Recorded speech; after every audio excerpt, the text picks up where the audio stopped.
রাজনৈতিক দলগুলোকে পরস্পরকে সম্মান করার পরিবেশ সৃষ্টি করতে হবে। আমি জিতে গেলে নির্বাচন সুষ্ঠু, হেরে গেলে দুষ্ট এই মানসিকতা থেকে বের হয়ে আসতে হবে।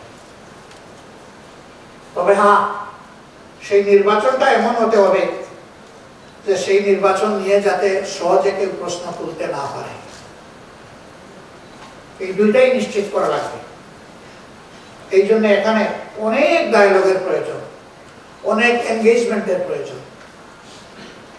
এটি সরকারের তরফ থেকে হতে পারে, রাজনৈতিক দলগুলোর নিজস্ব উদ্যোগে হতে পারে, সিভিল সোসাইটিরও দেশ এবং রাষ্ট্রকে দেওয়ার অনেক দায়িত্ব আছে, সেই জায়গা থেকে হতে পারে। এটা যখন মাল্টিপল জায়গা থেকে হবে তখন তার একটা পরিবেশ তৈরি হবে। আমরা এই বিষয়গুলো নিয়েও আলোচনা করেছি। প্রধান উপদেষ্টা তিনি জাতির সামনে বারবার বলেছেন ডিসেম্বর থেকে পরবর্তী বছরের জুনের মধ্যে ইলেকশন অনুষ্ঠিত হবে। আমরা এই সময়টাকে আনুষঙ্গিক প্রস্তুতির জন্য, সংস্কারের জন্য, বিচারের জন্য আমরা মনে করি যে এই সময়টা গ্রহণযোগ্য।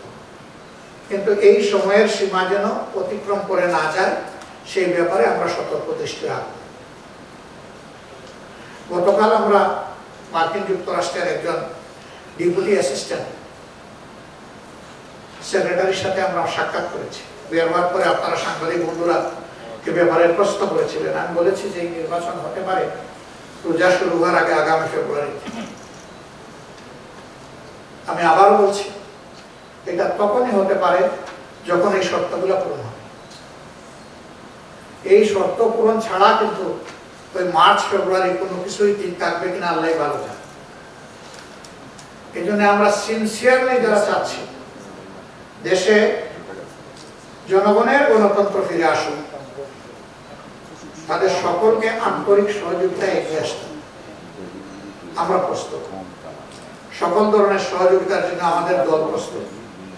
আমরা আমাদের বন্ধু সংগঠন সবাইকে আহ্বান জানাবো, আসুন সবাই আমরা এগিয়ে যাই। আমাদের কর্মকাণ্ডই প্রমাণ করবে যে আমরা কতটা আন্তরিক এই বিষয়ে। জনগণ তখন দেখতে পারবে, বাস বিবেচনা করবে।